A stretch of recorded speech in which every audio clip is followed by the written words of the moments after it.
বন্ধুরা, আমরা সবাই হয়তো থ্রি ইডিয়টস মুভির নাম শুনেছি। আমরা অনেকেই হয়তো থ্রি ইডিয়টস মুভি দেখেছিও, কিন্তু রিজুমিতেও কিন্তু থ্রি ইডিয়টস আছে। আপনারা কি জানেন সেই থ্রি ইডিয়টসগুলো কারা? থ্রি ইডিয়টস হচ্ছে আই, মি, মাইসেলফ। এই তিনটি শব্দকে বলা হয় একটা রিজুমির থ্রি ইডিয়টস। আপনি যখন একটা রিজুমির মধ্যে উল্লেখ করেন, লাইক আপনাদেরকে একটা এক্সাম্পল দেখাচ্ছি, among the 500 participants I was chosen.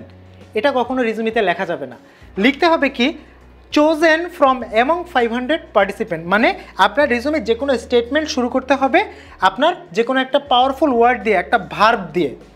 এবং আপনার এই আই, মি, মাইসেলফ এই টাইপের যে শব্দগুলো আছে, এই শব্দগুলো কখনোই রিজুমিতে ফার্স্ট পারসন ইউজ করা যাবে না। রিজুমি হতে হবে আপনার থার্ড পারসনে। আপনাদেরকে একটা ছোট্ট গল্প বলি। একবার বলা হচ্ছিল আমি সুখ চাই, আমি সুখ চাই, কিভাবে আমি সুখ পাবো? সো তাকে উত্তর দেওয়া হলো যে আমি সুখ চাই, তুমি যখনই বারবার এভাবে বলবা আমি সুখ চাই, তাহলে কিন্তু তুমি আসলে সুখ পাবা না। তোমাকে কি করতে হবে? তোমাকে আমি সুখ চাই থেকে আমি পোর্শনটা বাদ দিতে হবে। আমি এর মানে হচ্ছে স্বার্থপরতা, নিজস্বতা। সো যখনই তুমি নিজেকে স্বার্থপর থাকবা, তখন কিন্তু আলটিমেটলি তুমি সুখ পাবা না। এবং লাস্ট শব্দটা হচ্ছে চাই। চাই মানে কি? চাহিদা। তার মানে কি তোমার কন্টিনিউয়াসলি তুমি চাচ্ছ, চাহিদা, কামনা, বাসনা।